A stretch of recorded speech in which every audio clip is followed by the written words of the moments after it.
ପୁରା ଚରମରେ। ଧନ ମୋର, ତୁ ମନ ଦୁଃଖରେ ନୀରବରେ ଛିଡ଼ା ହୋଇ ରହିଛୁ ଯେ ତୁ କ'ଣ ଜାଣିନାହୁଁ ଏ ମୋର ଜଗତର କଥା। ତୁ ସିନା ବୁଲୁଛୁ, ହେଲେ ମଜି ନାହୁଁ କି ଲୀଳା ଚାଲିଛି। ଦୁଃଖ କରିବାର କିଛି ନାହିଁ, କାରଣ ଦୁଃଖରେ ଭାଙ୍ଗି ପଡ଼ିବୁ ଯେ। ଦୁଃଖକୁ ସୁଖ ବୋଲି ମଣି ସବୁ କାର୍ଯ୍ୟରେ ଆଗେଇ ଚାଲ, ତେବେ ଯାଇ ଧର୍ମ ବାଟରେ ଚାଲୁ ଚାଲୁ ସବୁ କିଛି ଜାଣିପାରିବୁ, ବୁଝିପାରିବୁ। ମୁଁ ତୋତେ ଲକ୍ଷ୍ୟ ରଖିଛି, ଦେଖୁଛି। ଯେଉଁଠି ବାଧା ବିପତ୍ତି ଆସୁଛି କି କଷ୍ଟ ପଡ଼ୁଛି, ତୁ ସେଇଠି ଅଟିକି ରହିଯାଉଛୁ। ପାଦ ପଦ୍ମକୁ ଲୟ ରଖି ଏକମୁଖୀ ହୋଇ ଚାଲିଥା, ଚାଲିଯା। ଭରସା କରିପାରିଲେ ସବୁ ବାଧାବିଘ୍ନ, ଦୁଃଖ କଷ୍ଟ ଏଡ଼ାଇ ଆଗେଇ ଯାଇପାରିବୁ। ଏ ବିଶ୍ୱାସ ତୋଠାରେ ମୋର ଅଛି। ଘୋର ଜଞ୍ଜାଳରେ ସବୁରିଙ୍କ ମୁଣ୍ଡ ଗୋଳିଆ ତୋଳିଆ ହୋଇଗଲାଣି। ଶୁଦ୍ଧ ଚିନ୍ତା କି ଶୁଦ୍ଧ କଥା ମଧ୍ୟ ନାହିଁ। ତୋ ସାମ୍ନାରେ ଗୋଟିଏ ପ୍ରକାର କଥା ତ ପୁଣି ପଛରେ ଆଉ ଏକ ପ୍ରକାର ଚକ୍ରାନ୍ତିଆ କଥା। ଏଭଳି ଆଚରଣ ଯେଉଁମାନେ କରନ୍ତି, ମ୍ଲେଚ୍ଛ ଭାବେ ଜନ୍ମ ନେଇ ଅନ୍ନ ବସ୍ତ୍ର ବାସ ଅଭାବରେ ପଡ଼ିଯାଆନ୍ତି। ପୂର୍ବରୁ ପରା ମୁନି ଋଷିମାନେ କହିଯାଇଛନ୍ତି ଏକଥା। ତୋର କ'ଣ ମନେ ନାହିଁ କି? ମୋ କଥା ତୋତେ ସିନା ଚିଡ଼ି ଲାଗୁଛି, ପୂର୍ବପୁରୁଷଙ୍କ କଥା ଖିଆଲ କରରେ ଧନ। ତାଙ୍କ କଥା ଛପାଇଲେ ବୁଦ୍ଧିହୀନ ହୋଇଯିବୁ ଯେ, ଜଡ଼ ହୋଇଯିବୁ ରେ ଧନ। ଗାଁ ଗହଳିରେ ଲକ୍ଷ୍ୟ କରିଥିବୁ, ଏପରି ଲୋକ ଥୋଡ଼ାଏ ଅଛନ୍ତି। କିଛି ବୁଝିପାରୁନଥିବେ, ଜାଣିପାରୁନଥିବେ। ସେସବୁ ପୂର୍ବ କର୍ମର ଫଳାଫଳ। ଏଥକୁ ଲକ୍ଷ୍ୟ କରିଥିବୁଟି? ବୁଝିଲୁ ବାପ, ଏବେ ଏଇ ଜନମ କଥା ଶୁଣ। ଯଦି ଗୁରୁଜନମାନଙ୍କର କଥା ନ ମାନିବୁ, ସେମାନଙ୍କ ନିଶ୍ୱାସରେ କିଛି ବିରକ୍ତି ଅଂଶର ଭାବ ତୋଠାରେ ପ୍ରକାଶ କରି ତୋ ମୁଣ୍ଡକୁ ବିକାର ବିକୃତ କରିଦେବ।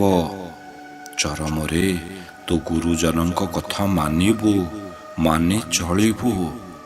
ଗୁରୁ ଯେଉଁ ଆଦେଶ ଦେଉଛନ୍ତି ବା ଦେବେ, ତାକୁ ଭୁଲିଯିବୁ ନାହିଁ।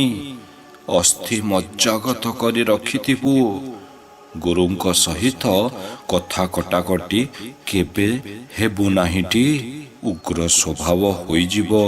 ଗୃହସ୍ଥାଶ୍ରମରେ ବଡ଼ ଭାଇ ହୋଇ ଜନ୍ମ ହୋଇଛୁ। ତୋ ପିଲାଙ୍କ ପ୍ରତି ଯେଭଳି ନଜର ଦେଉଛୁ, ପରିବାର ସମସ୍ତଙ୍କ ପ୍ରତି ସେହିପରି ନଜର ଦେବୁ। ସ୍ୱାର୍ଥପର ହେବୁ ନାହିଁ। ହେଲେ କ'ଣ ହେବ ଜାଣୁ? ହିଂସା ମେଞ୍ଚାଏ ରୁଣ୍ଡ କରି ନୀତିବାଣୀକୁ ପଛରେ ଥୋଇବୁ। ତୋ ଧର୍ମ କରିବା ବୃଥା ହେବ। ଧନରେ, ତୁ ତ ପୂର୍ବରୁ ଜାଣିଛୁ କି କର୍ମ କଲେ କୃମି କୀଟ ହୋଇ ଜନ୍ମ ନିଅନ୍ତି। ସେଥିପ୍ରତି ନିଘା ରଖିଥିବୁ। ଜାଣିଛୁ ତ, ମାନବ ଜନ୍ମ ଦୁର୍ଲଭ ଅଟେ। ଜାଣି ଶୁଣି ତୁ କାହିଁକି ନରକ ଭୋଗିବୁ କହନି? ବିଚାର କର, ବୁଦ୍ଧ ନେ। ବିବେକକୁ ପଚାରେ, ଆଦୌ ତରତର ହେବୁ ନାହିଁଟି? ଆଶ୍ରମ ନୀତିକୁ ଜଗି ଚଳିବୁ। ପରବୁଦ୍ଧିଆ ହେବୁ ନାହିଁ। ଗୁରୁ ପ୍ରତ୍ୟକ୍ଷରେ ଅଛନ୍ତି, ପଚାରି ବୁଝିବୁ। କିଛି ଶକ୍ତି ସାମର୍ଥ୍ୟ ସଞ୍ଚାର କରି ସମସ୍ତ କଥା ବିଚାରକୁ ନେବୁ। ସଂହତିରେ ବୋଧ ନେଇଛୁ।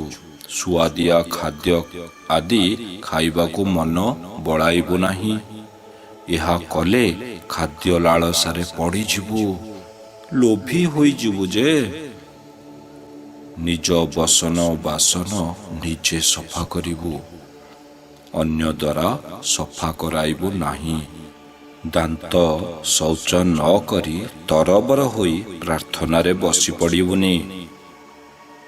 ଚତୁର୍ଦ୍ଦଶ ସୋପାନରେ ପାଦ ଦେଲୁ, ଆଜି ଯାଏ ଠାଣି ଶିଖିଲୁ ନାହିଁ, ବେଙ୍ଗା ହୋଇ ରହିଗଲୁ।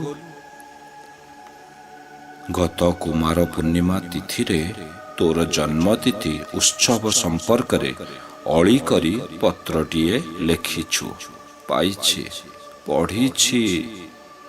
ତୋ ମନ କୋଣରେ ଉଇଁଥିବା ଦୁଃଖର କଳା ମେଘକୁ ବୁଝିଛି। 1993 ମସିହା ଅକ୍ଟୋବର 30 ତାରିଖରୁ 1996 ମସିହା ଅକ୍ଟୋବର 26 ତାରିଖ ପର୍ଯ୍ୟନ୍ତ ବିଗତ 3 ବର୍ଷର କଥାକୁ ରୋମାଞ୍ଚନ କରି ତୁ ବିବଶ ହୋଇପଡ଼ିଛୁ। ଏତିକିରେ ଅବଶ୍ୟ କ୍ଳାନ୍ତ ହୋଇ ପଡ଼ିଯାଉଛୁ। ପଥ ତୋର ଦୁର୍ଗମ ନୁହେଁ, ଭାଙ୍ଗି ପଡ଼ିବା ତୋତେ ସାଜେନି। ତୋ ପିତାଙ୍କୁ କେହି ଭୁଲି ପାରିନି, ଭୁଲି ପାରେନି। କେହି ମଧ୍ୟ ଅସ୍ୱୀକାର କରନ୍ତି ନାହିଁ। କ୍ଷଣିକ ମାନସିକ ଉତ୍ତେଜନା ବଶତଃ ମନରେ ଉଦୟ ହେଉଥିବା ଗର୍ବ, ଅହଙ୍କାର, ଦର୍ପ, ଅସ୍ମିତା ଆଦି ଚିରସ୍ଥାୟୀ ନୁହେଁ। ତୁ ତୋ ବିଚାରରେ ଅନେକ କିଛି ଗପି ଯାଇଛୁ, କିନ୍ତୁ ଭାବି ଦେଖ ଥରେ, ଏ ସୃଷ୍ଟିର ବିଚାର, ପ୍ରକୃତିର ବିଚାର, କାଳର ବିଚାର, ମହାକାଳର ବିଚାର, ଜୀବର ବିଚାର କ୍ଷେତ୍ର ବିଶେଷରେ ଭିନ୍ନ ଭିନ୍ନ ନୁହେଁ କି?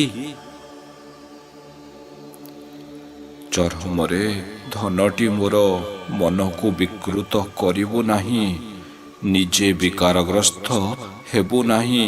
ଏ ଇହଲୋକରେ ସବୁ କଥା ସବୁଦିନେ ସବୁ ମତେ ଏକା କରି ହୋଇ ନଥାଏ ପରା।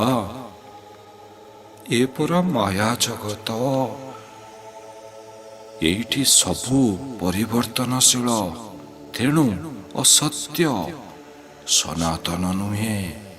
ତୋ ପିତା ହିଁ ଏକମାତ୍ର ସନାତନ ପୁରୁଷ, ଶାଶ୍ୱତ ପୁରୁଷ, ଧର୍ମ ପୁରୁଷ। ତେଣୁ ତୁ ଧନ, ଧରେ ଧର୍ମ, ନରେ ନନ୍ଦନ, ଧର୍ମ ନନ୍ଦନ। ସର୍ବପ୍ରଥମେ ତୁ ତୋର ପିତାଙ୍କୁ ଚିହ୍ନିବାକୁ ଲୟ ଲଗା। ମାୟାପୂର୍ଣ୍ଣ ଇହ ଧାମରେ କେତେ ଉତ୍ଥାନ, କେତେ ପତନ ଘଟି ଯାଉଛି, ଘଟିବ ଅବଶ୍ୟ। ଏପରି ଘଟେ ପରା। ସେଥିପ୍ରତି ଦୃଷ୍ଟି ନ ଦେଇ ପଦ୍ମପାଦରେ ସ୍ଥିର ଦୃଷ୍ଟିରେ ଲୟ ରଖ। ଶତସିଂହର ଶକ୍ତି ତୋରି ମଧ୍ୟରେ ଲୁଚି ରହିଛି। ତୁ ଅସୀମ ଶକ୍ତିଧର।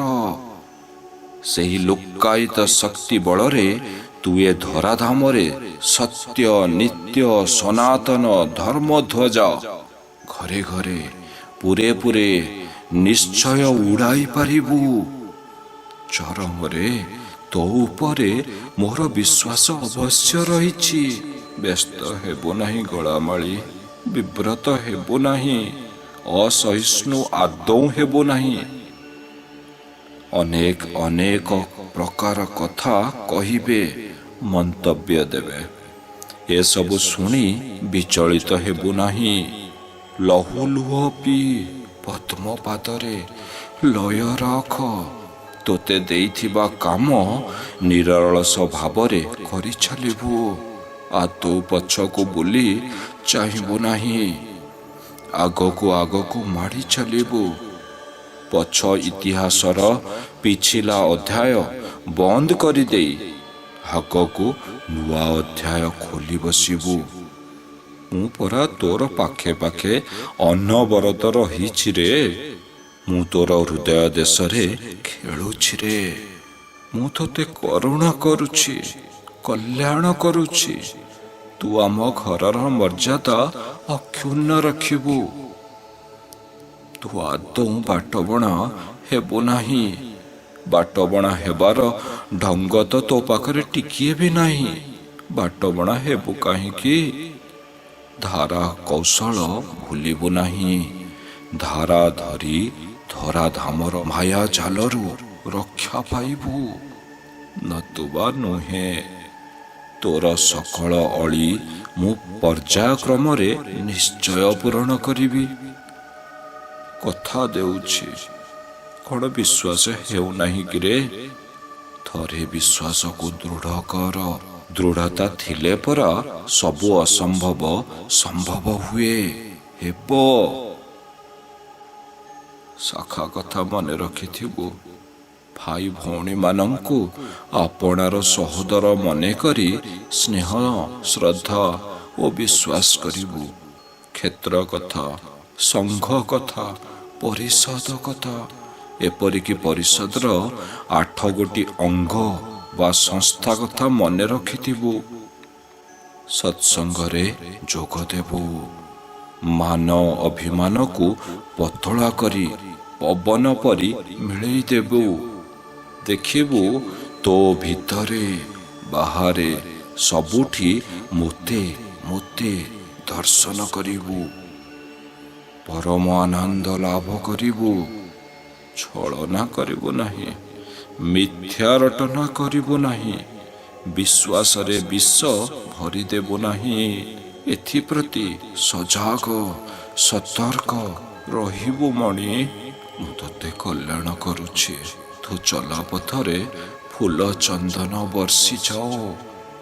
ତୁ ମୋର ପୀୟୁଷ ବାଣୀ ଜଗତ ବକ୍ଷରେ ପ୍ରଚାର ପ୍ରସାର କରି ସମସ୍ତଙ୍କ ଆଦରଣୀୟ ହୋଇ ପୁଣି ଥରେ ମୋର ଶାଶ୍ୱତ କୂଳକୁ ଫେରିଆ। ଆଜି ଏତିକି। ଏତେ ତୋର ଚିରମଙ୍ଗଳାକାଂକ୍ଷୀ ପିତା ଶ୍ରୀକୃଷ୍ଣ।